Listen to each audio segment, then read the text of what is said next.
এক সময় সবুজ পাহাড় ঘেরা একটি ছোট গ্রামে তানজিলা নামে একটি যুবতী বাস করত। তানজিলার সোনালি চুল ছিল যা সূর্যের আলোর মতো ঝকঝকে এবং চোখ গ্রীষ্মের আকাশের মতো নীল।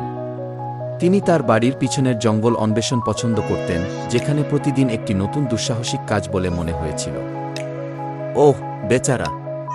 তানজিলা চিৎকার করে উঠল। তিনি সাবধানে হাত বাড়ালেন এবং খরগোশের জট খুলতে শুরু করলেন, যে প্রতিটি মৃদু স্পর্শে শিথিল হয়ে উঠছে বলে মনে হচ্ছে। ধন্যবাদ সদয় মেয়ে, খরগোশটি একটি ছোট চিৎকার কণ্ঠে বলল। তানজিলা চোখ বিস্ময়ে বড় হয়ে গেল। আপনি কথা বলতে পারেন? সে হাঁফিয়ে উঠল। এক উজ্জ্বল সকালে তানজিলা যখন বনের মধ্যে দিয়ে ঘুরে বেড়াচ্ছিল, সে একটি ক্ষীণ কিন্তু কৌতূহলী শব্দ শুনতে পেল। এটি একটি নরম ছন্দময় থাম্পিং মতো শোনাল। শব্দের পরে সে একটি ছোট তুলতুলে খরগোশ দেখতে। আমি যদি এই জঙ্গলের বাইরে আরও পৃথিবী দেখতে পেতাম, থাম্পার উদ্বিগ্নভাবে বলল।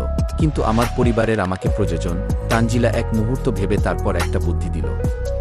যদি আমরা একসাথে একটি অ্যাডভেঞ্চারে যাই, আমি আপনাকে পাহাড়ের ওপারে গ্রাম এবং সুন্দর তৃণভূমি দেখাতে পারি, এবং আপনি আমাকে আরও বন দেখাতে পারেন।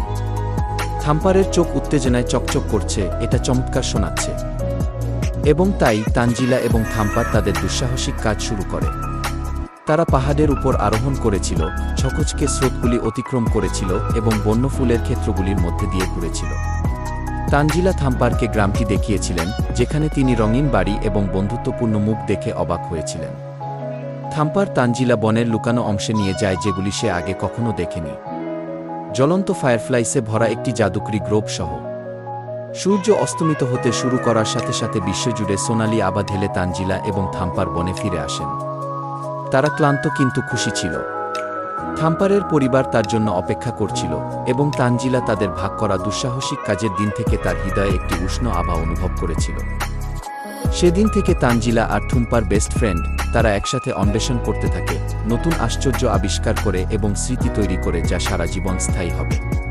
এবং প্রতি সন্ধ্যায় তারারা আকাশে মিটমিট করে, তারা একে অপরকে তাদের দুঃসাহসিক কাজের গল্প বলত, জেনে যে তাদের বন্ধুত্ব ছিল সর্বশ্রেষ্ঠ দুঃসাহসিক কাজ।